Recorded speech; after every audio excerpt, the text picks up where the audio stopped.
Salut à tous! Dans cette vidéo, je vais te donner 3 conseils spécifiques milieu offensif concernant ton positionnement pour être beaucoup plus efficace à ce poste. Allez, on y va!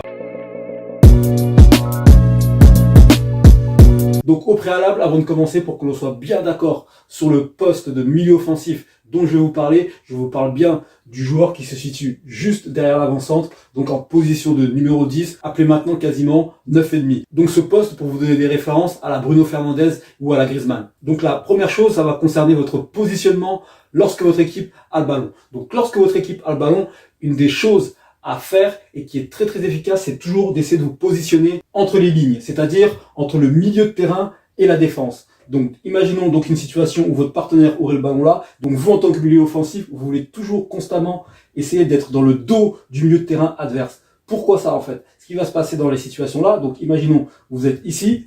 Donc, votre partenaire a la balle là.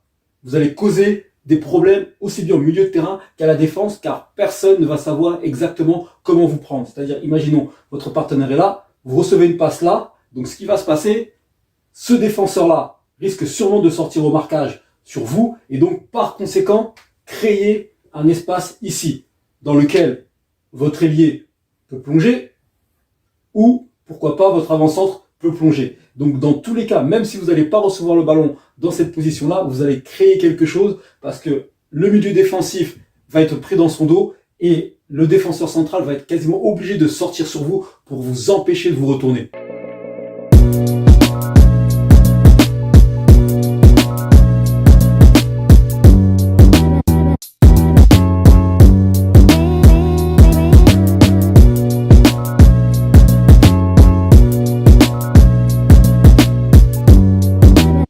Donc mon conseil numéro 2 sur le positionnement va également se situer sur le fait d'être en mesure de prendre les espaces libérés. Donc par exemple dans cette situation-là, l'avant-centre décroche pour recevoir le ballon dans les pieds.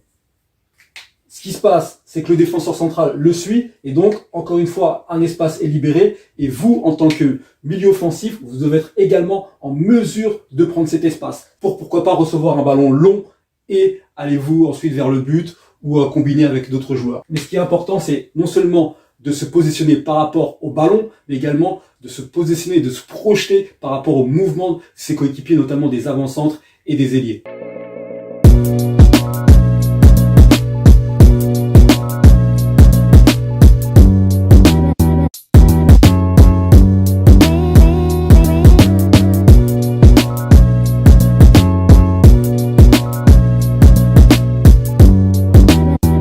Le conseil numéro 3 en termes de positionnement va se situer dans la zone de finition.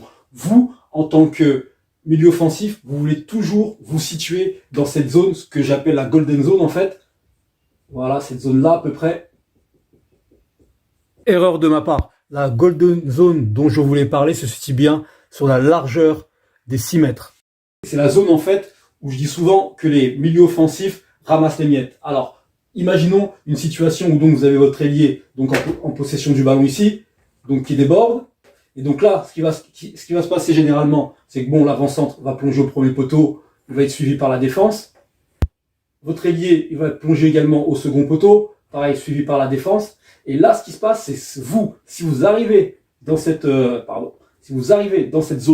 zone-là, généralement cette zone-là, elle est souvent libre, parce que ce qui se passe, le réflexe de quasiment tous les défenseurs, c'est aller de protéger le but. Donc là, à partir de là, le centre est effectué, un ballon est mal dégagé ou renvoyé par le gardien ou autre, elle revient généralement dans cette zone-là. Et si vous, avec un peu de flair, vous arrivez à sentir où le ballon va retomber, vous allez souvent vous retrouver en position favorable pour frapper. Et là, en tant que milieu offensif, pour être efficace, notre objectif va être de cadrer. Pas forcément de marquer à chaque fois, parce que ça reste des frappes aux abords de la surface de réparation, ce qui ne sont pas des occasions franches. Mais pour devenir un bon milieu offensif, il faut être capable de cadrer un maximum ses frappes aux 20-25 mètres et d'être très dangereux.